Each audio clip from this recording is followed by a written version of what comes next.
خیلی داره بهم خوش میگذره، از نظر کاری همیشه عالی داره پیش میره، ولی میدونم یه موقعی میرسه که میرم مثلا ته چاه همیشه خراب میشه و الانش همینجا هستش، یعنی همکنون داره اتفاق داره میفته. به زیتاک علیگریزی خوش اومدی. وایستا بودن یه ساعت تو راه بودن کلی ترافیک. دارنده برند گریزی گیمینگ حدود 1 میلیون مخاطب تو پلتفرم‌های مختلف به واسطه تولید محتوا روی یوتیوب به دست آورده.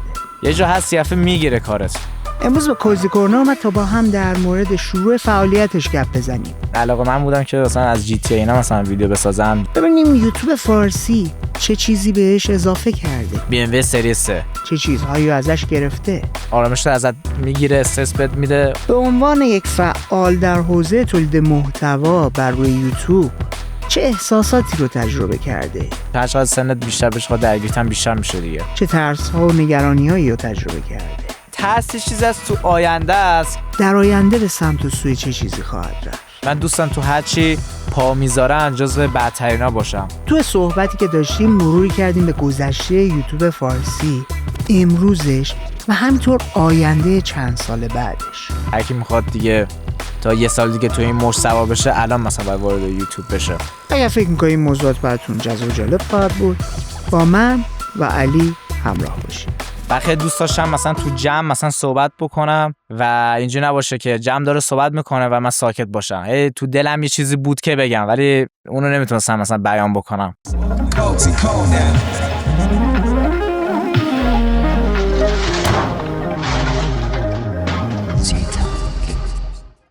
قبل اینکه بخوایم بریم سراغ گفتگو اصلی با علیگریزی، یادآور میشم کوزی کورنر هدف خودش قرار داده تا در یک بازه 5 ساله به یک پادکست بین‌المللی تبدیل بشه. تو این مسیر رو کمک شما حساب باز کردیم. ازتون میخوایم تا جای ممکن چنل‌های مختلف ما رو دنبال کنید. ما رو به دوستانتون پیشنهاد بدید. کمک کنید کامیونیتیمون بزرگتر بشه. هر چقدر جامعه مخاطبمون بالاتر بره، قدرت رسانه‌ایمون بیشتر. بریم سراغ گفتگو اصلی، بعد از اون میبینن تو. چطوری علی؟ سلامتی، خودت چه خبر؟ گم به کوزی کورنر اومدی. دعوت کردم، باعث افتخاره. خیلی خیلی خوشحال شدم. اصلا کلا پامو گذاشتم اینجا، انرژی گرفتم. لطف داری، متشکرم. اینقدر استودیو خفن، کار با انرژی. والا چه خودت چه بقیه بچه‌ها اینجوری کار میکنن، واقعا عشق میکنن. فدای تو، لطف داری. دم بچه‌ها گرم واقعا. بهت گفتم امروز بیای با هم بشینیم گپ بزنیم. مسیری که طی کردی برای من خیلی جذاب و جالبه. چی از جایی که اومدم اینجا؟ آره با اسنپ اومدم. نه شیطون. با اسنپ اومدم، یه ساعت تو راه بودن کلی ترافیک. امروز پنجشنبه است، مگه تعطیل نیستش؟ این همه ترافیک من از کجا میرم؟ چهارشنبه است. آره نه منظورم پشت سرت. نه منظورم این نی. تو این 5 ساله داری شیطونی میکنی هنو؟ بابا اذیت از کنم، ببخشید. نه بابا خواهش میکنم. قربونت. چون عادت نداری به فارسی. آره بالاخره 10-12 سال فکر میکنم کمتر داری فارسی صحبت میکنی و این داستان. نه من تو ایران به دنیا اومدم، 7 سال آلمان هستم. آره اگه میبینیم مثلا یه ذره تو فارسی صحبت کردن مثلا سوتی میدم، جمله بندی گرفته، یا این حالت استایل تعارف ایرانی و اون صحبت‌های ریز ایرانیان نمیتونه انجام بدن، 2 تا دلیل داره. یکی این که 7 ساله که تو آلمان هستم، دومین دلیلش اینه که من خیلی دیر یاد گرفتم که صحبت بکنم. یعنی تا 5 سالگی من با ادا این چیزا با مادرم و پدرم مثلا کانتکت برقرار میکردم. یوش میگم سر این قضیه من آلریدم تو ایران بودم، خوب نمیتونستم صحبت بکنم.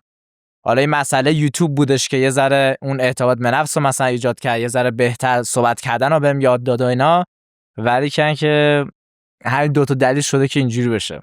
چقدر جالب. آره چقدر جالب.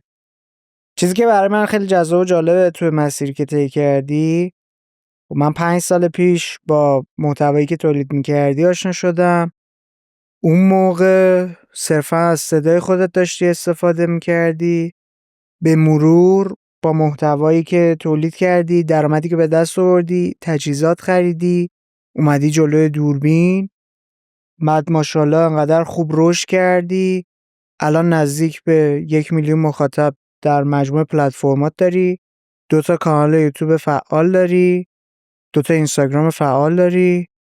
من تو ذهنم هست یک سری دوره‌هایی رو حتی طراحی کرده بودی برای فعالیت روی یوتیوب، آموزش حتی میدادی. برای من خیلی جذاب و جالبه و آفرین داره. واقعا آفرین. خواهش میکنم. به من بگو که چی شد که اصلا یوتیوب رو انتخاب کردی؟ چرا یوتیوب؟ ببین نمیدونم چرا وارد یوتیوب شدم، ولی این حس فیم بودن، محبوبیت و اینکه تولید محتوا بکنی، این چیزا فکر کنم باعث شد که مثلا یوتیوب رو شروع بکنم. مثلا ایلان ماسک و بقیه رو میبینید که دارن پول در میارن، خب پولی که در میارن هی بازن در میارن، یعنی میخوان ثابت بکنن که ما مثلا قوی هستیم و از جو داستانا. و من خودم مثلا حالت زندگی نرمال و این چیزا رو دوست نداشتم و همون موقع مثلا حالا شروع کردم با یوتیوب حالت تفریح ویدیو گذاشتن. اولش تفریح بود برات؟ آره تفریح بودش. میدونستی درآمدزایی؟ آره درآمدزایی یا نه؟ آره بچه‌ها رو مثلا میدیدم، آریا کوکسه، یکی 2 سال قبل از اینکه مثلا من شروع کردم 4-5 سال پیش، آریا، میا، کیودی پای، اینا مثلا شروع کرده بودن و من تفریح شروع کردم. بعد اون موقع خب چیز خاصی نداشتم، مثلا سیستم نداشتم، سیستم شاید می‌خواستم اونجا اون موقع ببندی 1000 یورو پولش میشد و خودم مثلا سعی داشتم که 14-15 سالم بود. آره خواستم برم مثلا کار مینی جاب، مثلا میگه پاره وقت، شما آدم دانش آموز باشی 14-15 سالت باشه نمیتونی تمام وقت کار کنی. اونجا می‌خواستم برم کار مثلا انجام بدم، پول در بیارم، مثلا سیستم بگیرم، یوتیوب رو شروع بکنم. علاقه من بودم که مثلا از جی تی اینا مثلا ویدیو بسازم، جی تی مات با رول پلی. خب پول سیستم اینا نبود. بعد می‌خواستم اونجور کارا انجام بدم ولی بهم نمیدادن کارا رو. نمیدونم به خاطر فقط این بودش که زبانم قوی نبود. زبان آلمانی. بعد دیگه با همین موبایلمو با یه دونه هندز فری و چند تا قلم و کاغذ و اینا شروع کردم به متن نوشتم، از معرفی گیم، تحلیل گیم، یوتیوبرها، استریمرها. اینجوری شد که بعد 1 سال تونستم پول کافی واسه حالا سیستم و کامرا و اینا همه رو به دست بیارم. بعدش دیگه بزنم تو کار گیم و مثبت ولاگ و چالش. چیزی که تجربه کردی از یه نوجوان 16-17 ساله اون موقع، الان تبدیل شدی به مرد جوان 22-23 ساله، تو این 5-6 سال چی بوده؟ اگه بخوای یه نگاهی بندازی به گذشته، برگردی بگی که مثلا تو این مسیر من چنین چیزی رو تجربه کردم، چه چیزهایی به دست آوردی؟ به این چیزایی که به دست آوردم از نظر نه منتالیتی باشه، نه فیزیکی باشه، هر چیز دیگه خیلی خیلی زیاد بوده. یعنی تک تکش رو بخوام بهت بگم خیلی زیاده، ولی خیلی خیلی خوشحالم که تونستم این مسیر رو انجام بدم. بزرگترینشون که به دست آوردی چی بوده؟ این که تونستم یه کامیونیتی خیلی خفن مثلا درست بکنم و میام ایران، حالا تو آلمان خیلی تک و توک پیدا میشه و بیام اینجا مثلا طرف منو بشناسه و خوشحال میشه، این واقعا منو خیلی خوشحال میکنه. حالا این پادکست مثلا شاید 1 ساعت طول بکشه، ویدیو آلردی ما شاید 20 دقیقه طول بکشه. این مخاطبه که وقت میذاره واسه ویدیو دیدن ما، خب 20 دقیقه از 24 ساعتشه، خب واقعا تایم ارزشمندیه. اون 10 دقیقه رو 20 دقیقه رو بعد یه جوری مثلا ما تولید محتوا بکنیم تا طرف خوشش بیاد، من اینو ببینم که طرف حال میکنه با من، این فکر کنم دستاورد خیلی بزرگی مثلا واسه من باشه. ولی سخت‌کوشی کنارش، اون تلاشی که مثلا کردم و یه جوری مثلا تجربه به دست آوردم و خیلی پخته تر شدم، این خیلی بهتره.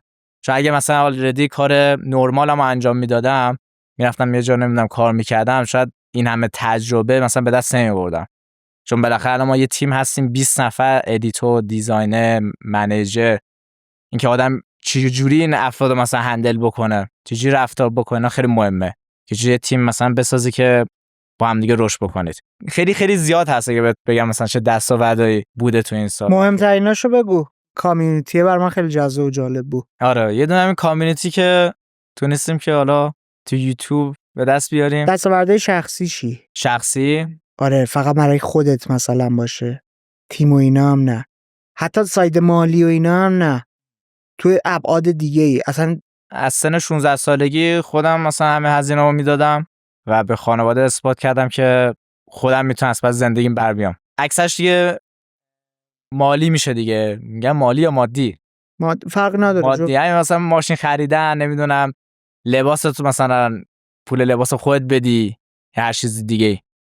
به نظر این بوده.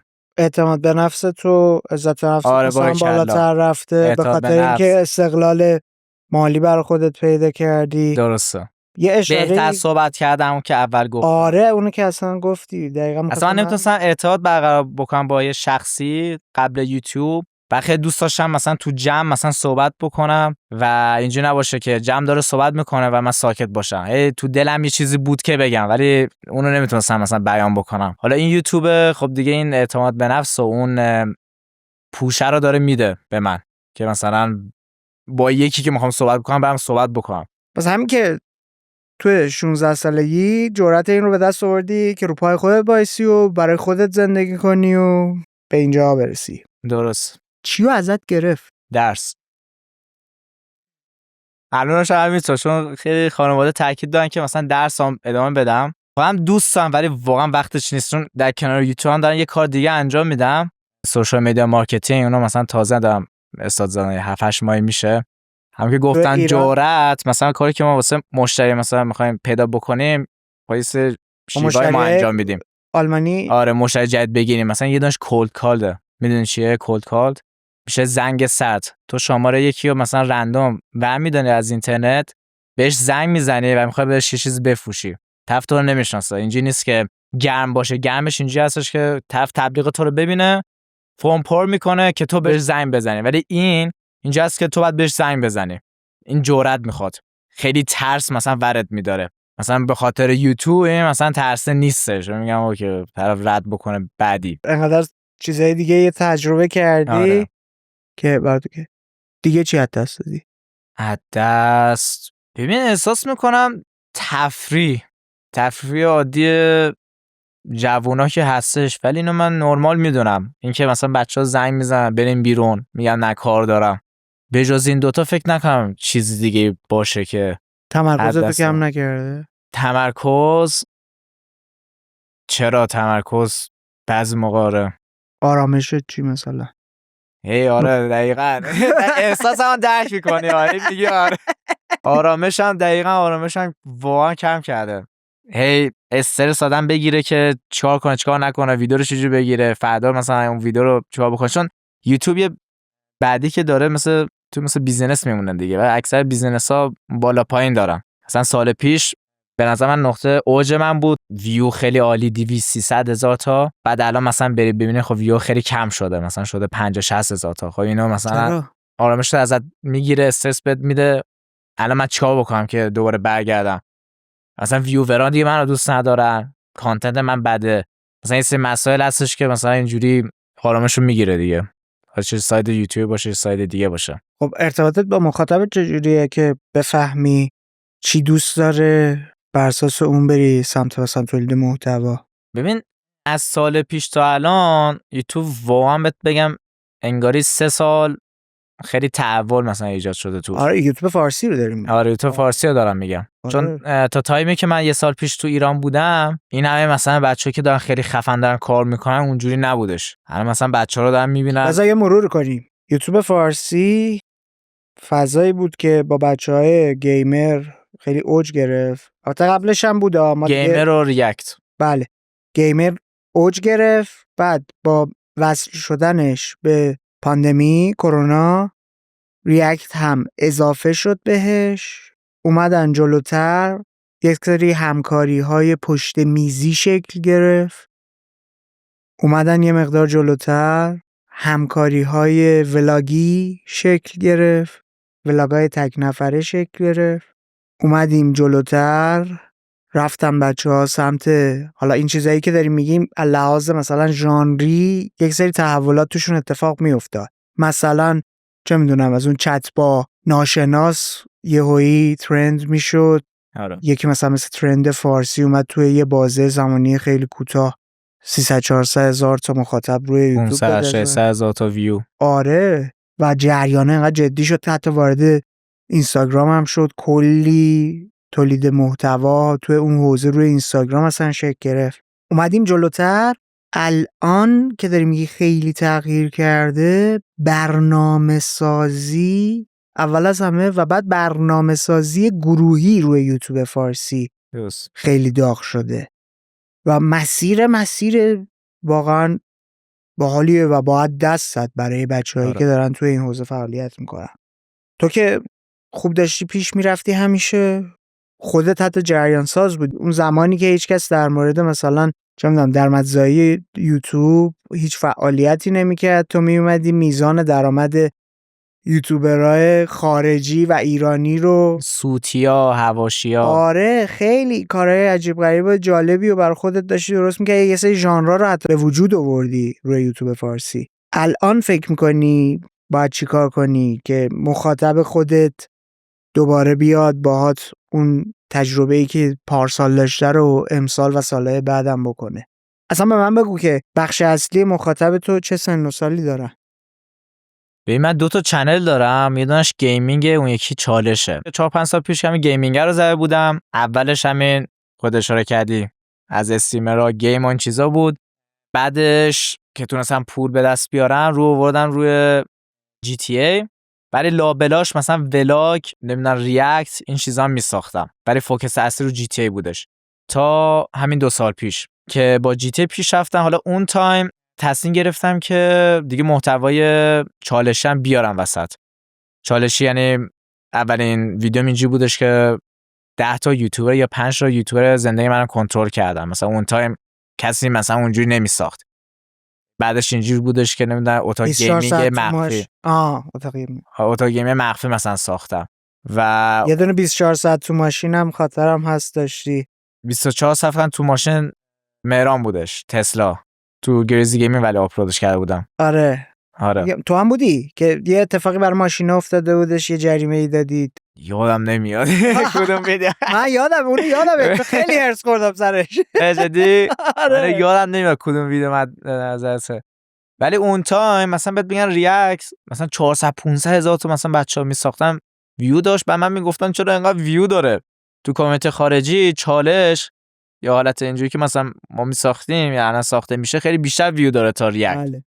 و من میگفتن چرا اینقدر ویو داره ریاکت؟ بعد جابجا باشه که الانش رسیدیم جابجا شده. یعنی ویویی که مثلا ما اون موقع میساختیم 100,000 تا 200,000 تا بچه‌ها میگفتن 400,000 تا، الان جابجا شده. ریاکت داره 100,000 تا میگیره، این نوع چالش‌ها مثلا داره 400-500 600,000 تا داره ویو داره میگیره که واقعاش هم درستش هم به نظرم همینطوریه. ولی در کل اصلا اینکه چنل علی گریزیمو درست کردم چون می‌خواستم اون بیس گیمینگ رو با چالشی جدا بکنم که 4-5 ماه بعدش مثلا به خاطر جریان اعتراضات اینا مثلا فعالیت نشد، اینترنت بد بودش.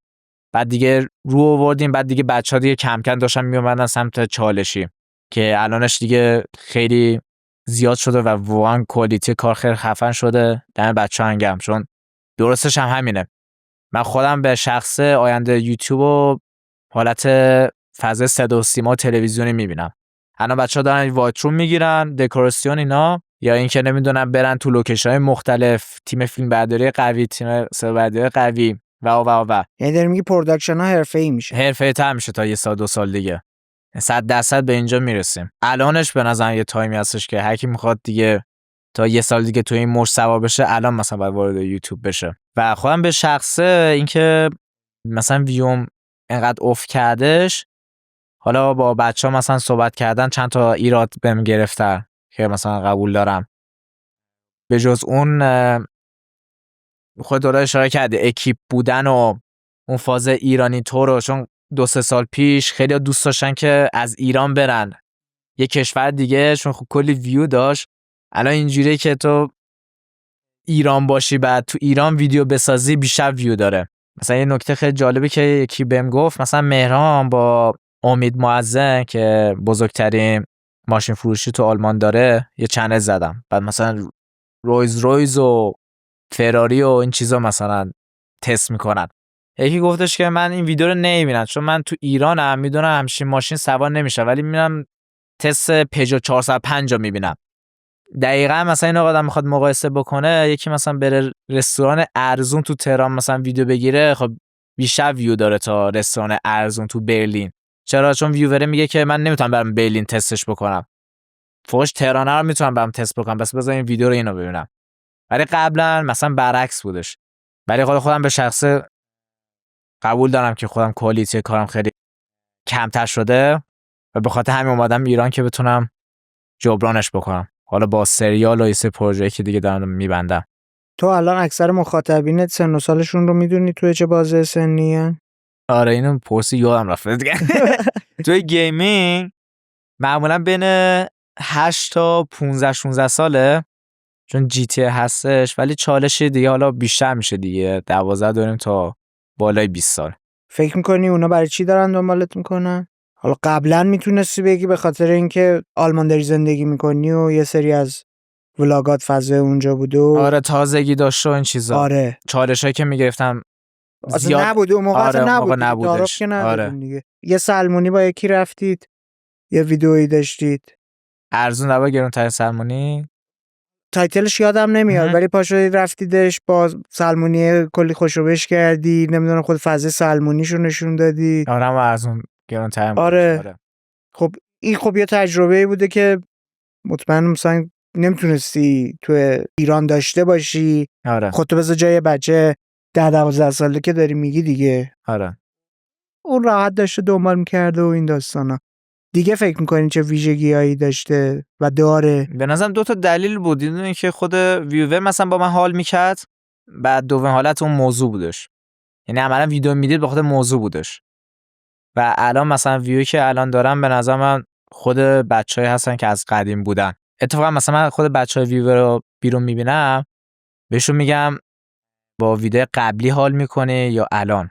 خیلی میگن قبلی، بعد بهشون میگن چرا الان رو نمیبینی، میگن که مثلا سرم شلوغه. طرف الان 21 سالشه، قبلا 19 سالش بود، میرفت که دانشگاه، برمیگشت کار خاصی نمیکرد، مثلا تایم داشت واسه ویدیو دیدن، ولی الان صبح تا شب کار داره میکنه دیگه، تایم ویدیو دیدن نداره. و احساس میکنم الان مثلا میبینیم یه سریا مثلا 300 400 هزار تا مثلا بازدید دارن، احساس میکنم اون اشخاص اصلا منو نمیشناسن، اونا کامیونیتی جدید هستن که از سمت اینستاگرام دارن بچه دیگر رو دارن تماشا دارن میکنن، یعنی منو نمیشناسن. نه اصلا نکته جالبی داره میگم. من خودم حواسم به این نکته نبود که یه سری از مخاطبایی که جذب یوتیوب فارسی شدن به خاطر لاکداون و پندمی و آنلاین شدن کلاسا مدارس اتفاق افتاد و الان اونا مثل سابق دیگه نمیتونن پای کامپیوترشون و سیستمشون باشن، چون بزرگ شدن. الان جدا از بزرگ شدنشون هم حتی اگر محصل باشن الان باید برن سر کلاسای درسشون مدرسه دیگه، مثلا از صبح تا شب خونه نیستن بخوام بیان وقت بگذرونن توی یوتیوب. اینم یه نکته‌ای میتونه باشه که کلا یه ذره ریزش اتفاق. حتی مثلا همین بچه‌ای که گفتن خیلی تازه تون یه سال اخیر کلی حجم به نظر از اینستاگرام آوردن، اینا مثلا نمیشناسن بچه قدیمی‌ها. به نظر من اینجوریه داستان. حالا تا جایی که من سوال پرسیدم، چون اینا کامیونیتی جدیدن، یعنی فرق دارن با کامیونیتی 2 سال پیش. کامیونیتی 2-3 سال پیش به نظرم زیاد دیگه یوتیوب نمیاد، چون مشغله مثلا فکرشون زیادتر شده. قبل از سنشون پایین‌تر بوده، الان بزرگتر شدن، درگیرشون بیشتر میشه، چون هرچقدر سنت بیشتر بشه خود درگیرت هم بیشتر میشه دیگه. آره واقعا کارشون خیلی خفنه، واقعا در میتره کنن. ولی مثلا این میزانی که مثلا گفتن ویوی که زیاد دارن، هم تو اشاره کردم، کامیونیتی جدیدن به نظر من. این خوبه. آره این خیلی خوبه، خیلی خوبه. ولی مثلا ما که مثلا قدیمی هستیم، ما باید سعی بکنیم به این کامیونیتی جدیدم برسیم، یا حتی یک چیز جدیدتر از اونها رو کنید که بتونی باز توجه مخاطبین جدیدی که اومده رو جذب خودت بکنی. آره اینم باز یه نکته جذاب و جالبی میتونه باشه. تو فکر میکنی مخاطب کلن برای چی داره میاد ویدیوها رو میبینه؟ کاری به ویدیوهای خودت ندارم، کلن دارم میگم برای یوتیوب فارسی. اکثر آدم‌هایی که توی یوتیوب فارسی دارن میان ویدیوها رو تماشا میکنن، فکر میکنی برای چی داره این کارو میکنن؟ ببین تو ایران احساسم اینجوری هست، خیلی گرونی شده. مثلا یکی میخواد بره قش، چی میگن، قواسی، که خیلی گرونه. به نظر من شخصی که توی میاد یوتیوب ویدیو رو میبینه، اون تجربه‌ای که نمیتونه انجام بده رو میاد که تجربه یکی دیگر رو ببینه و ببینه که طرفدار چیکار داره میکنه، بعد خودش رو قرار میده بین این تجربه. حتی این گروهی که مثلا 3-4 نفر بهتون دارم میگم، خودش رو قرار میده تو اون اکیپی که هستش. مثلا اکیپ 3 نفره، ویور 1 نفره، انگار حس میکنه 4 نفره داره مثلا تو بس قرار گرفته. بیشتر احساس میکنم اون تجربه هستش که ویور میخواد به دست بیاره ولی نمیتونه، چون به خاطر گرونه یا هر چیز دیگه ای میاد ویدیو رو میبینه. این اولیش و دومیش هم که سرگرم بشه دیگه. وگرنه فکر نکنم مثلا دلیل دیگه ای باشه به جز این دوتا. حالا به ذهنم نمیرسه. نظر خودت چیه؟ فکر می‌کنی 5 سال دیگه چه اتفاق میفته؟ 5 سال دیگه تو یوتیوب؟ نه این برای چی دارن 5 سال دیگه میام میبینه؟ حدست چیه؟ 5 سال آینده فکر کنم. من نظرم بهت میگم. من فکر کنم به خاطر همین باشه. ولی 5 سال دیگه یوتیوب یه درجه دیگه است. چجوریه فکر می‌کنی؟ صدا و سیما و این چیزا.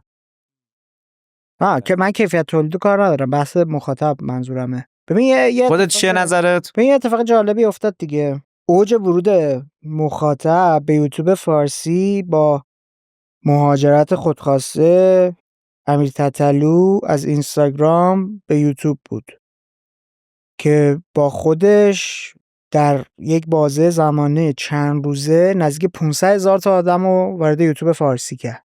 عموماً بر اساس چیزایی که اون موقع داشته اینا میدیدن، من دارم میگم این بچه‌ها شروع کردن گیم دیدن، چسبید به کرونا، شروع کردن ریاکشن‌های فان دیدن، یهویی کسایی مثلا فرشاد سایلنت به یک بازه زمانی کوتاه رشد سریع انجام داد، ویدیوهاش از روی یوتیوب اومد روی اینستاگرام، سرعت رشدش 10 برابر شد. کسی که مثلا هیچ کس نمیشناخت امروز روی اینستاگرام بالای 2 میلیون مخاطب داره، 700,000 تا روی یوتیوب داره، 4-5 میلیون فقط توی پلتفرم‌های مختلف مخاطب داره. کات 3 سال جلوترش، یعنی مثلا 1 سال پیش، تو نگاه میکنی میبینی محتواهایی مثلا بلایند دیت خیلی ویژه میشه، سر صدا میکنه، شروع میکنه آمارا رو شیکوندن. من چیزی که دارم میبینم انگار اون مخاطبی که با امیر تتلو وارد یوتیوب فارسی شده بوده بر اساس رفتارش بچه‌های 8 تا 12 ساله 5-6 سال پیش بودن که امروز تبدیل شدن به بچه‌های نوجوان و جوون 13 14 تا 18 19 ساله. آره. و 5 سال دیگه اینا رو بچه‌هایی دارم میبینم که یا وارد دانشگاه شدن یا از دانشگاه اومدن بیرون وارد فضای کار شدن. چیزی که توشون ثابت خواهد بود نگاه به یوتیوب به عنوان سرگرمیه، چون اینا عادت کردن وقتهای خودشون رو وقتی تنهان، وقتی حالشون بده، وقتی حالشون خوبه، مهمون دارن میخوان با مهمونشون کیف کنن، یوتیوب فارسی ببینن. ولی دیگه چون تایمش محدودتر شده میاد خیلی گزینه تر انتخاب میکنه. یعنی اگه میخواد سرگرم میخواد بشه که یک چیز علمی هم براش داشته باشه، تو زندگی واقعیش هم یک تأثیری داشته باشه. اگر امروز صرفاً داره مثلا اکیپ فلان رو دنبال میکنه به خاطر اینکه اونا ویدیوهای فان باحال گروهی دارن درست میکنه، اگه اون ویدیو فان گروهی ایده‌ای تو ذهنش نیاره، چیز جدیدی یادش نده، اونو وصل نکنه به یه تجربه‌ای که به صورت عادی این آدم تو زندگیش نمیتونه داشته باشه، دیگه دنبال نخواهد کرد. برای همین محتوای جدی‌تر، محتوای مفیدتر، محتوای سنگین‌تر 5 سال دیگه به نظرم ترند خواهد شد. و اون موقع من فکر میکنم مثلا یه بخشی از کانالایی مشابه ما که کاملا مثلا جدی هستن یه جور دیگه ای رونق خواهد گرفت. رونق پیدا خواهد کرد. چون پادکست هایی که مثلا شما دارین من دارم میرن زیاد واقعا ویو نمیگیره و اینجا اصلا چرا؟ چون تو کامیونیتی خارجی خیلی خیلی استقبال میشه. آره. ولی ایرانی شاید یه شخص مثلا محبوب دعوت بکنید و یه حاشیه هم داشته اینجوری مثلا شما مثلا کلی ویو بگیرید. همونم باز نسبت به ویدیو چالشی اینا خیلی کمتره. خیلی کم. یه کلاب مثلا چالشی میگرفتی 2 تا غذا میآوردین تست میکردین بیشتر ویو داشت. 100%. آره. ببین ما الان مثلا یکی که چرز کنم تاثیرگذارترین چهره اینستاگرامی ایران رو برداشتیم آوردیم با هم گفتگو داشتیم. خب این آدم واقعا آدم اثرگذاری هم ها. تاپ ویدیوهای کانالمونه دیگه 37,000 بار دیده شده. 37,000 بار خودت داری میگی الان که ویوهای مثلا کانالای خودت دیگه بده 50-60,000 تا شده. چون مخاطب ما بزرگسال اول از همه و مخاطب ما کانتنت جدی رو داره دنبال میکنه. درست. و الان کسایی که 15-16 سالشون بعداً 20 سالشون میشه آفرین. اون موقع احتیاج پیدا میکنه به همچین کانتنت هایی. یعنی اگر من حالا هر کسی داره میبینه میشنوه توی فضای یوتیوب میخواد ورود کنه، از الان بهش پیشنهاد میدم که بره سراغ محتوای جدی کاربردی. یعنی صرفا نه فقط محتوای جدی، به کار آدما بیاد تو زندگی واقعیشون، به کار جوونترها مخصوصا بیاد. اونایی که قراره دانشجو باشن، اونایی که الان دانشجو هستن، چه برسه بزرگسالا. این فکر میکنم منطقی ترین چیزیه که یوتیوب فارسی تجربه خواهد کرد. گفتی دیگه، گیم، ریاکت، نمیدونم ولاگ عادی، چالش، الان شده مثلا وایت روم میگن، چی میگن؟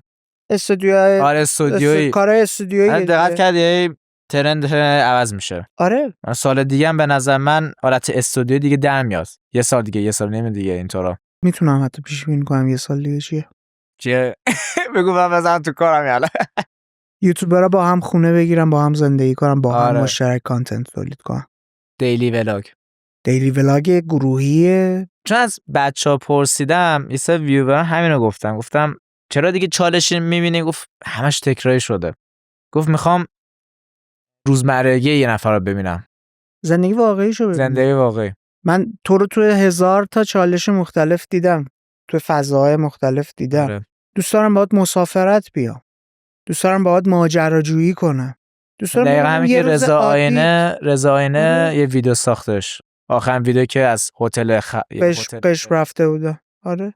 اتفاقا با بچه که موس بودم از دوستام که ادیتور و یکیشون یوتیوبره، دقیقا همینو گفتن که حالت میشه مستند و اینجور داستانا. بعد آخه یه سری ژانرها رو اصلا یوتیوب فارسی اصلا ورود نکرده خیلی. مثلا من رفته بودم قش، بعد اونجا که از بچه‌ها دیدم ویور خیلی لطف بزرگی داشت. دمت گرم رضا، اگه این ویدیو رو می‌بینی خیلی لطف بزرگی من داشت. حالا من نمی‌دونم چجوری جبران بکنم، حالا ویدیوش بیاد بیرون می‌بینینش حتما. از بچه‌ها سیستان بلوچستان بود، دعوتم کرد سری بعدی که بیام ایران به سیستان بلوچستان. گفت بیا اینجا مستند بگی از مایی که بچه بودیم و می‌خواستیم واسه یه نون آب خوردن چی بهش میگم به اصطلاح پول در بیاریم، مجبور بودیم که قاچاقی بار مثلا جابجا بکنیم. مثلا من تو رو میبرم فلان جا، اونجا یه ویدیو بگی قشنگه. یه یوتیوبر انگلیسی هم همین چیزی هم درست میکنه مستند شکلی. مثلا رفته بود تو اون روستایی که تو آرژانتینه و گمان زده میشه هیتلر بعد اینکه سقوط نازی اتفاق افتاد، رفته باشه تو اون روستاه، بعد رفته بود اونجا، بعد داشت از مردم اونجا حالت مستندی داشت سوال میپرسید. و من واقعا اینجوری هم که من الان میخوام انجام بدم، بعد برم تو این سبک. یعنی اتفاقا با بچه‌ها امروز داشتیم صحبت میکردیم و خودت هم که اینو داشتی میگفتی، یه مهره و تایید بودش که همچین حرکتی باید زد. یعنی هر کسی میخواد یوتیوب اینا شروع بکنه. بعد ببین یوتیوب انقدر ژانرهای مختلف داره که ما هر کدوم رو ورود کنیم بهش، و چون فضای مثلا یوتیوب فارسی، اصلا یوتیوب فارسی که هیچی، محتوای فارسی انقدر فقیره، تو یک چیز جدیدی رو باش وارد بازار کنی، وارد بازی کنی، مورد توجه قرار میگیری. البته ولی با تایم البته با کیفیت خوب، کیفیت بالا، با یه ذره وقت بذار سرش. 100%. من الان خیلی از بچه‌ای که وقت نمیذارن اصلا، بعد صبور باشی. الان خیلی از بچه‌ها 3-4 سال طول کشید الان مثلا به این محبوبیت و به این ویو خیلی بالا دست پیدا بکنم. کلی هست خودتون دیگه استمی برن. چون واقعا هست تو همین 3-4 ماه اخیر، 5-6 ماه اخیر خیلی یه دفعه اینجوری بودن، یه دفعه اینجوری شدش.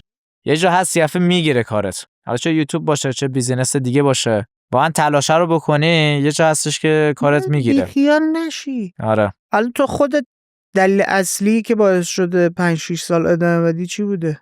من که هیچ وقت تسلیم نمیشم. حتما بابام گفتش که علی ول کن، داری میای ایران، همه وقت داری میذاری، انرژی میذاری، حالا شاید ویوت بره بالا بره پایین. من اینجا هستم که من تسلیم نمیشم. این همه وقت گذاشتم، این همه تایم گذاشتم، این کامیونیتی خفن درست کردن، نمیخوام مثلا سر کمکاری یا هر چیز دیگه ای از دستش بدم. یعنی مثلا میتونم تایم بیشتری بذارم سر این آژانس سوشال میدیا مارکتینگی که انجام دارم میدم، ولی یاد حرف قشنگ ایران باکس میافتم. یه زمانی بودش پول دستش اومد، بعد 2 تا کمپانی داشت، بعد پولو تزریق میکرد فقط سر یه کمپانی. و گفتش که این 2 تا کمپانی مثل بچه خودم میمونم، بعد اومد تقسیم کردش پولو تزریق کرد تو اون 2 تا کمپانی. و من اینجوری هم میگم که من نمیتونم یوتیوبو ول بکنم، با اینکه الان با این اوضاع شرایطش خیلی خوب نیستش، ولی باز میخوام ادامه بدم روش، سرمایه‌گذاری بکنم از نظر تایم یا مالی تا دوباره اهداش بکنم، چون بالاخره زندگی بالا پایین داره دیگه. ببین یه چیزی هم بذار حالا من بهت بگم، شاید یادت بره این نکته رو. کلا الان بچه‌هایی که روی یوتیوب فارسی دارن فعالیت میکنن، تنها مدل درآمدزایی که دارن بهش نگاه میکنن یوتیوب پروگرامه. آره. فکر میکنم مثلا چه میدونم توی پارتنرشیپ پروگرام که تبلیغ پخش بشه پول بگیرن از سمت یوتیوب، فقط میتونن خلق ثروت کنن. درست. ولی تو 1000 تا راه دیگه میتونی طی کنی، 1000 تا کار دیگه میتونی انجام بدی. مثال تو وقتی داری همچین سرویسی ارائه میدی، یکی از ویترین های کاریت میتونه کانال یوتیوب خودت باشه. به مشتری که داره میاد نشون بدی ببین آقا من تونستم برای خودم همچین کامیونیتی خلق کنم. تو حالا اومدی داری از من کمک میخوای، میگه بیا به من کمک کن من مشتریای خودم رو پیدا کنم. ویترین کارت میتونه باشه. بیسیک ترین که حالا خیلی از بچه ها هم توی فضای یوتیوب فارسی هم سمتش رفتن ولی خوب نرفتن، مرچنتایزینگه.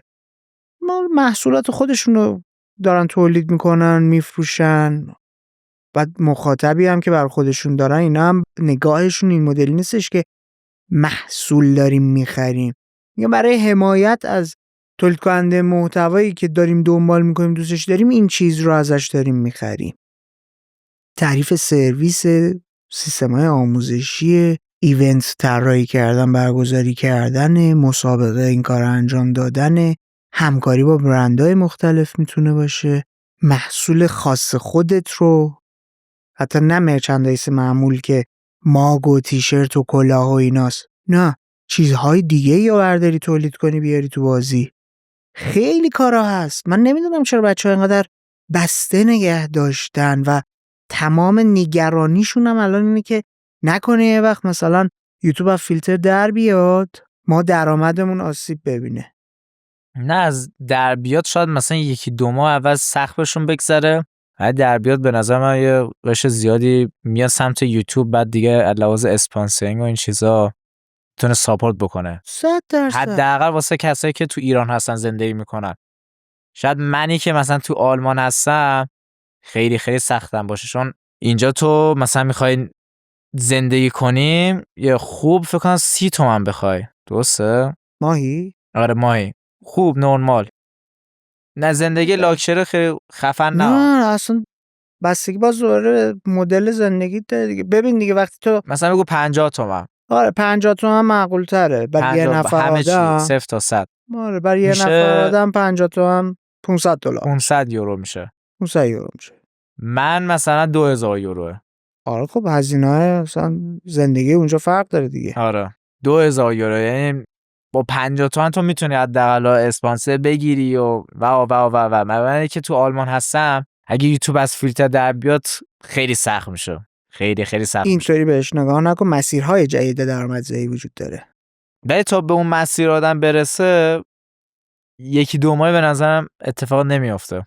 تو الان مگه مثلا تو زندگی جوری نیستی که برای خودت یه ذخیره‌ای داشته باشی درسته. که 2 ماه بتونی زنده بمونی؟ آره. پس نه ذخیره هم نداشته باشی. تو کامیونیتی خودت میدونین چیه؟ من خودم آدم خیلی بلند پروازه هستم، یعنی من هدف نامحدود دارم. هدفت چیه؟ خیلی موفقیت خیلی زیاد. در چه سطحی؟ در سطح خیلی خوب. نه منظورم مثلا بین‌المللی داری میگی که من یه ستاره بین‌المللی بشم. بین‌المللی اصلا همین که گفتم چرا اومدم یوتیوب به خاطر این بودش که من دوستم تو هر چی پا میذارن جزو بدترینا باشم. بعد اینجا هستم که من الان ایجنسی که درست کردم، سوشال مدیا ایجنسی، آژانسه که کمک میکنم به بقیه که ویو بیشتر بگیرن به آلمانیا. دوست دارم تو سطح کامیونیتی آلمانی هم بهتر باشم، یعنی اسم منو بشناسن. دوست دارم که مثلا بهترین زندگی، بهترین خونه، بهترین ماشین باشه. به خاطر همینم هستش کنار یوتیوب دارم این کارو دارم میکنم. واسه 5 سال پیش تصور میکردی بتونی به جایگاه فعلیت برسی؟ نه. پس مطمئن باش به این چیزی که میگی خواهی رسید، چون الان آگاهانه داری تو این مسیر پیش میری. انتخاب کردی من همچین چیزایی رو میخوام، بعد داری براش تلاش میکنی. درست. الان داری میگی مثلا من سرویس سوشال مدیا مارکتینگی دوست دارم کار کنم، روش دارم مانور میدم. الان فقط تو کدوم بخشه استراتژی داری بهشون پیشنهاد میدی؟ 0 تا 100 دیگه، اسکریپت تولید محتوا هم میکنی براشون، محتوا که ویوشون بره بالا، فالوور بگیرن، بس طریق اون فالووری که گرفتن تبدیل به مشتری بشه. و واقعا تونسته موفق بشه. مثلا پیج یه دونه فیتنس کوچ بود، مربی بدنساز، 20000 تا الان کردیم نزدیک 70000 تا فقط تو اینستاگرام. تو چند وقت؟ تو فکر کنم 8 ماه. خروجی ایجنسی تونه دیگه. آره. تو اصلا فکر میکردی تو 22 سالگی برای خودت یه آژانس دیجیتال مارکتینگ داشته باشی؟ نه. زندگی باحالیش همینه. جذاب ماجرا همینه اتفاقا. من واقعا به این باورم که تو باید رویا پردازی بکنی. یعنی من سنم 17-18 سالم بود، خب زیاد مثلا پول نداشتم، شاید بود مثلا تو اسمم شاید حد 1-2 هزار تا بودش. تازه یوتیوب هم گرفته بود. از کنار یه دونه لنج روور اووک رد شدم و گفتم که من سنم مثلا 24-25 بشه، میخوام اول ماشینم لنج روور اووک باشه. چند سالگی گرفتیش؟ من تو 21 سالگی. یعنی میتونستم لنج روور اووک بگیرم ولی یعنی پولشو داشتم، ولی با همون پولی که می‌خواستم واسه لنج روور اووک باشه مثلا اومدم بی ام و سری 3 گرفتم. چون لنج روور اووک خیلی شنیده بودم اذیت میکنه سر قضیه موتور و این چیزاش.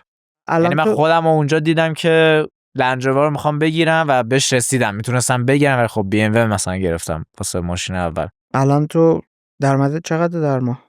چقدر بوده پیک مثلا بالا یوتیوبت چقدر بوده؟ به 20000 تا رسیده بود. الان والا خدا رو شکر این آژانس هستش، اگه نبود خیلی بد. نمیگم یوتیوب، فقط یوتیوب الان خیلی کم شده در حد 3500 یورو هر دو تا چنل رو هم، ولی تا قبل 3-4 ماه پیش 10000 تا بود. بازم عدد خوبیه. آره. نسبت به نورمالی که حتی تو آلمان هم ها. آره چون اونجا فکر کنم نورمالش 2000 تاست. چون مالیات رو پرداخت کنن تقریبا 40% مالیات دارن میدن. آره. دیگه من این چیزی که دارم میگم خالص نه یعنی بعد مالیات اینا نیستا. آها 10000 تا قبل مالیاته.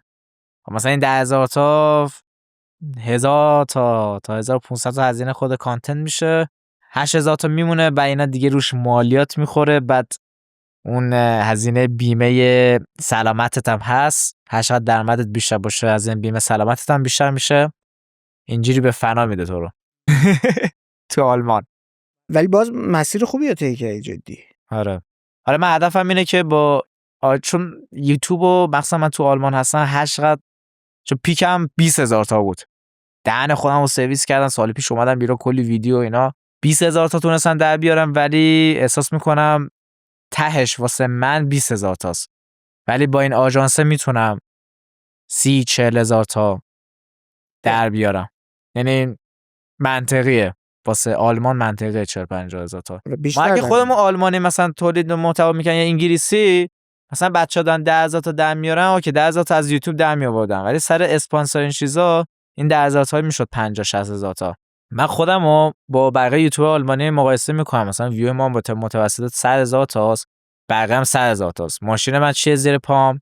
بی ام و سری 3، مهران تسلا مدل وای، یوتیوبرها چه لامبورگینی، مرسدس بنز ای ام جی نمیدونم سی ال اس یه 100 هزار تا قیمت. جامعه مخاطبشون چقدره؟ همون گفتم یه 100 هزار تا. یعنی نه ویوهاشون رو کار ندارم ها. جام یعنی چی؟ جامعه یعنی سابسکرایبرشون چقدره؟ چون که سابسکرایبر ما میپرونه، خب مثلا من الان 160,000 تا دارم یا نه اون یوتیوبرهای آلمانی رو منظورم. آره همین رو دارم میگم، مثلا من 160,000 تا دارم یا گریزی گیمینگ هم مثلا 260,000 تاست، ولی در اصل این باید 600,000 تا باشه. خب 600-700,000 تا باشه، میپرونه. ولی اونا برای ما که یه چنل کوچولویی، من نگاه میکنم میبینم بالای 15,000 تا سابسکرایبر داریم که سابسکرایب کردم، ولی روی کاغذ و چه میدونم الان نگاه میکنی میبینی 40 چند درصدشون ریخته. اینا نریخته، اینا اینا لحاظ عددی میپرونه، آره. وگرنه ساب دارن در واقع. آره تو اینجوری من منطقی نیست، یعنی ویو مثلا از کجا بیاری؟ یعنی منطقیش اینه، جایی من نخوندم ولی منطقی شد مثلا نگاه بکنه اینجوریه. اگر میفهمه سابسکرایب داری که بهت باید نشون بده، اگر سابسکرایب نداری نه، ولی چون مثلا وی پی ان استفاده میکنی یا آی پی 100 نفر از یه جا میاد، بعد فکر میکنه این بات این ویورا، بعد فقط اون تعداده رو میپرونه و یعنی اون شخص ثابت واقعی داره. چون مثلا میبینی کومان 400,000 تا سابسکرایب داره ولی 1,000,000 ویو هر بازی هر ویدیو میگیره. اصلا منطقی نیست، هر کی ببینه پشمش میریزه خارجی‌ها. ولی خارجی‌هاشون نپره، مثل ما مثلا ساب دارن در اصل مثلا 600,000 تا 800,000 تا دارن که 100,000 تا بازی میگیره. منطقیه. مثلا بنیامین یا سوی سولبا مثلا 150 شاید سابسکرایب دارن، 400-500,000 تا ویو دارن، میگن اصلا نمیشه. یعنی مثلا اینا باید در حد 500-600,000 تا ساب داشته باشن. حالا خب میپرونه دیگه. حالا چند روز پیش امیر عباس یه ویدیو گذاشته بود که الان یه ماه نرخش اومده پایین، نرخ ریزش سابسکرایبرها. بعد چکم کرده بود با کلی کانال‌های مختلف. آره کمتر میپرونه. قبلا که 4 سال پیش عجیب غریب بود. ما خودمونم مثلا ساب یه دونه میموند، از 10 تا ساب یه دونه میموند. بابا اصلا یه تجربه عجیب غریبی ما داشتیم. یه سری از بچهای یوتیوبر شروع کردن ما رو معرفی کردن و ما میدیدیم مثلا تو یه روز چه میدونم 700 تا سابسکرایب داریم میشیم، بعد ساعتی شروع میشد 100 تا ریخته. بعد مثلا از اون 700 نفری که تو یه روز ما رو سابسکرایب کرده بودن، آخرش 40 تا دونه میرسید، 50 تا دونه میموند، همشون میریخت. آره دیگه. خیلی الان خیلی بهتر شد. الان که خیلی بهتره. بیشتر میمونه. فکر کنم 70% 60% بمونه نسبت به قبلا. تو اگر یک روزی دیگه اون درآمدی که بخوای رو از یوتیوب نداشته باشی و آژانس تبلیغاتیت اونو بتونه بهت بده، کار محتوا ساختن رو ادامه میدی یا نه؟ آره ادامه میدم، ولی خب خیلی کمتر ویدیو میذارم. مثلا هفته دلیت میشه دیگه به عنوان یه شغل بهش نگاه نمی‌کنی. آره مثلا الان هفته دارم 4 تا ویدیو دارم میگیرم، شاید بشه هفته یه دونه، شاید ماهی 2 تا. ولی خب مثلا تو ماه یه کار خیلی خفن میخوام انجام بدم، مثلا اونو یه ویدیو خیلی خفن میگیرم ازش. و یعنی مثلا به دید چی میگه حالت بیزنسی نگاش بکنم، خب نه دیگه. مثلا قبلا اینجوری بودش، الانش همینطوریه. مثلا من هزینه میکنم واسه یه ویدیو، چه تو یوتیوب چه تو کار دیگه، معقولش اینه که تو مثلا هزینه میکنی حداقل 3 برابر 2 برابر هزینه‌ت در بیاری که پول داشته باشه واسه زندگیت، مثبت این که بیزینس تو گسترش بدی. خب معقولش اینجوریه. ولی اگه درآمدی نداشته باشه دیگه عملاً عشقی میشه کار دیگه. الانش هم عشقی هستا، برای اون دیگه 100% عشقی میشه و تو واقعا مجبوری ویدیو کمتر بسازی و یه کاری بکنی که پول به دست بیاری. آره هزینه کمتر بکنی دیگه. آره هزینه کمتر. میگی اسمش ویدیو ساختنه ولی هزینه کمتره. شاید هم هزینه بکنی ولی مثلا الان داری 1000 تا هزینه میکنی 1000 یورو، مثلا بشه 200 یورو. چرا؟ چون 5 تا ویدیو کمتر ساخت. حالا ببین تو همچین چیزی میشه یا نه. از فیلتری در میارن یا نه. ولی همین که من این آژانس رو دارم و این مشتری رو دارم عملا فقط به خاطر یوتیوبر بودنم بوده. اون اعتباری که مثلا آوردم من نمیتونم مثلا ولش بکنم. تو بزرگترین ترسی که الان داری چیه؟ بزرگترین ترس ببین راستیتش هیچ ترسی ندارم. خیلی خوبه که آره فردا مثلا پولم صفر بشه باز ادامه میدن، چون اون ذهنیت هنوز تو ذهنم هستش چجوری مثلا دوباره یوتیوبر حساب بذارم، اون کارو چجوری انجام بدم. همیشه اوکی، یعنی اصلا من گیواب بکنم، یعنی چون ترس داشته باشی ترس داری که از صفر شروع بکنی نه اونو مثلا ندارم. آره ترس هست مثلا خانواده‌تو از دست بدی یا هر چیزی دیگه، وگرنه اون خب اتفاق نمیفته یه شب خانواده‌تو از دست بدی. احتمالش 0.00001 احساس میکنم. پادکست رختکن بازنده ها رو شنیدی؟ نه چیه؟ یه پادکستی بهزاد عمرانی درست میکنه، تهیه کنندش سیاوش صفاریان پوره. تو اون آدما میان از یه سری از تجربیات عجیب غریبی که احساس بازنده بودن بهشون داده رو تعریف میکنن و میذارن وسط، در موردش صحبت میکنن. آخرین مهمونی که داشتن تو یک لحظه یک شب سر زلزله بم تمام خانواده‌اش رو از دست داده بود و خودش هم زیر آوار مونده بود، در عجیب ترین حالت ممکن نجات پیدا کرده. بعد الان تو برگشتی گفتی احتمالش خیلی کمه، یهویی نمیدونم ترس چیزی از تو آینده است که اتفاق قرار نیست به احتمال زیاد بیفته. چرا میخوای بهش فکر بکنی؟ الان تو حال هستی، الانو بچس، حالو زندگی کن. خب اگه میخوای بذار من آینده یه رو تمرین دیگه ای بهت بدم. آینده رو آدم میخواد با آینده مثلا زندگی بکنه، استرسای میگیرتش، نمیتونه اون آرامش رو داشته باشه. مثلا من یه تمرینی بهت بگم که همین کمک میکنه، همین ترسه به جای اینکه تو رو منفعل کنه، بیعمل کنه، کمکت کنه آدم قوی تری بشی. تمرینه برای استوئیکاس. استوئیسیزم یه مکتب فلسفی رواقیگری، بعد برای 2500 سال پیشه. این تمرینه اسمش فکر کردن به وقایع ناگواره. تو مثلا نگرانی که یک اتفاق که بزرگترین ترس زندگیت هست برات بیفته. مثلا نگرانی که چه میدونم بیدار شی و قدرت تکلم نداشته باشی، لال شده باشی. مثلا ماشین داری، ماشینت تو خیلی دوست داری، ماشینت رو بدزدن. تمرین این مدلیه که تو بری سمت تجربه کردن اون چیزی که ترس داری. تو ماشینت رو بدزدن نگران چی؟ نگران اینه که پیاده بمونی، پیاده باشی. یه پول زیادی از دست بدی. نگران اینه که پول زیادی از دست بدی. پول زیادیت رو ببخش. پول زیادیت رو بذاری کنار، یه جا دیگه نتونی ازش برداشت کنی. نگران این لال بشی، یک هفته از قدرت تکلمت استفاده نکنی. تمرینه دیگه. خیلی جالبه.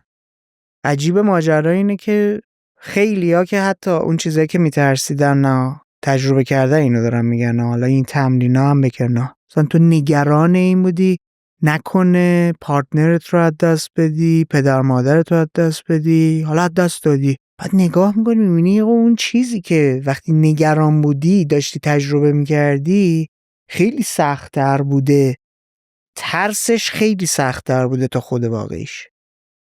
فکر کردم به وقایع ناگوار، چون سوال رو سوال میاره. من واقعا از چی میترسم؟ از پول از دست دادن میترسم. خب از دست دادن پول معنیش اینه که من فقیرتر شدم. فقیرتر بشم از چی میترسم؟ که گرسنگی بکشم. گرسنگی بکشم از چی میترسم؟ که بمیرم. گرسنگی میکشم ببینم میمیرم یا نمیمیرم. یعنی هی سوال اضافه میشه، ترس رو میرسونه به نقطه واقعی ترس تو. این تمرین‌ها رو بتونی انجام بدی، خیلی جاها دیگه میدونی تهش چی بشه اوکی نخواهی بود. معمولاً به نبودنه.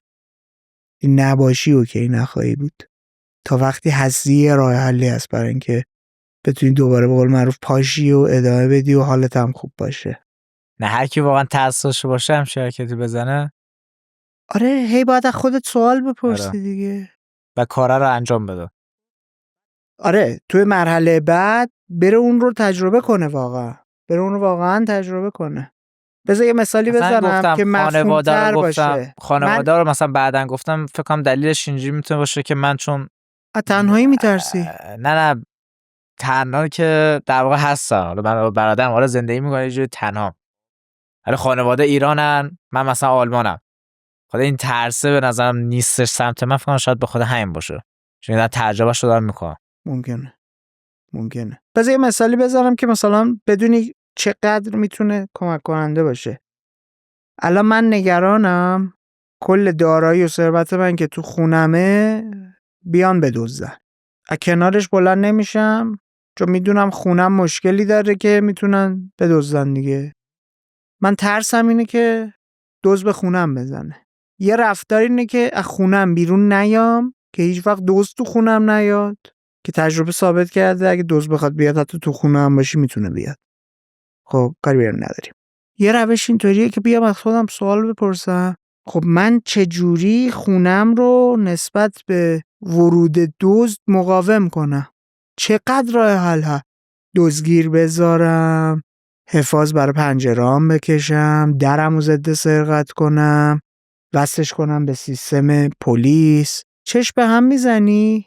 بعد از اینکه اون کار رو انجام میدی میبینی اون خونه‌ای که احتمال سرقت وجود داشته و من میترسیدم ازش، حالا رفتم اون کارا رو انجام دادم، خونه تبدیل شده به ضد سرقت ترین خونه منطقه، قیمتش 2 برابر شد. اگه حواسمون به این جمع کنیم که اون نقطه منفیه که باعث ترس و نگرانی ما شده، اگر روش متمرکز بشیم خودش میتونه نقطه قوت ما بشه. یه اتفاق دیگه رو تجربه خواهیم کرد. بریم سمت جمع‌بندی. آره. تو این گفتگویی که داشتیم یه مروری کردیم در مورد مدل فعالیت و استارت رو یوتیوب، در مورد مخاطبی که جذب کردی صحبت کردیم، مدل محتوایی که داری تولید میکنی صحبت کردیم. یه نگاهی انداختیم به گذشته یوتیوب فارسی در مورد مخاطب که دنبال کننده چه چیزهایی بوده صحبت کردیم. رسیدیم به حال، الان رو با هم مرور کردیم. تو یه نگاهی هم انداختیم پیش به جلو، گفتیم چند سال آینده یوتیوب فارسی چطور خواهد بود. در مورد اهداف شخصی، چیزهایی که تولید محتوا و یوتیوب فارسی برای تو به ارمغان آورده و همینطور چیزهایی که ازت گرفته صحبت کردیم. در مورد آینده شغلی که برای خودت داری ترسیم میکنی گپ زدیم.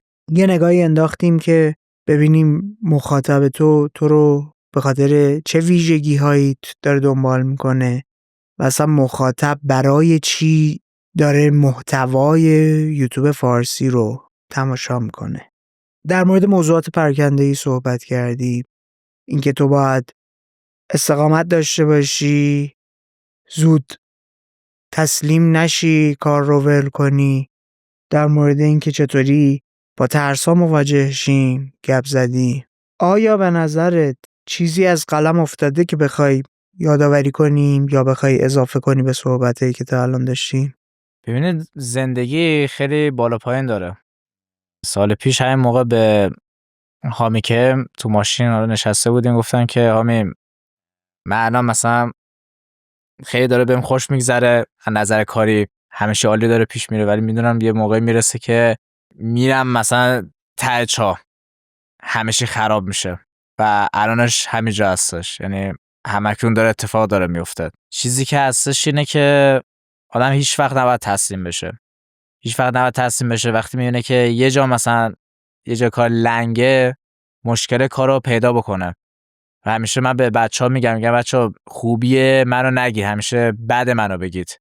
و مثلا بچه‌ها بهم گفتن تو کجا مثلا ضعیفم، کجا دارم بد رفتاری دارم میکنم، حالا با همکارا یا بچهای ویور یا هر چیز دیگه خودم رو اصلاح بکنم. یعنی هر جا مثلا آدم گیر افتاد دید ته چاهه، هیچ وقت تاثیر نشه ببینه چجوری میتونه از این مشکلی که هستش خود در بیاد و بتونه دوباره بیفته تو غلطک و خفن‌تر پیش ببره. چون همیشه آدم مثلا میخواد تعریف بکنه از زندگیش خب از چیز خیلی خفنش تعریف نمیکنه، همیشه از چیزایی تعریف میکنه که دشواری که واسش پیش اومده و این خیلی جذاب واسه مخاطب، اون کسی که شنونده هستش. و این اتفاقاتی که واسه من داره پیش میاد خب خیلی خوشحالم که من الان واقعا مثلا دارم به فنا دارم میرم. خب اوکی گریزی چیکار میتونم بکنم که دوباره بهتر بشم.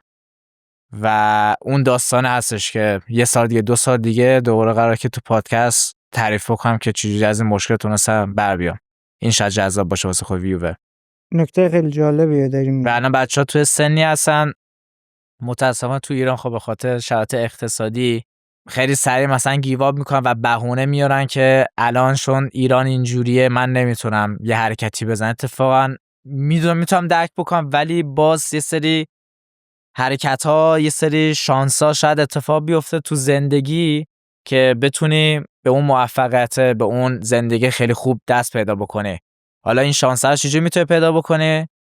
بیفتی دنبال شانسه، یعنی انقدر کار بکنی، انقدر کار کنی این شانسه مثلا واسط پیش بیاد. چون آدم هر کی مثلا ببینه موفق شده یا پولدار شده یه شانسی بوده، خودم نفهمیدم چجوری بوده، ولی طرف کلی تلاش کرده تا به یه شانسی برسه که تونسته به این درجه برسه. و واقعا من به مخاطبم تا جایی که ممکنه، چون واقعا کلی وقت میذاره و ویدیو منو میبینه، سعی کردم لابلای این فضای سرگرمی اینا مثلا برسونم.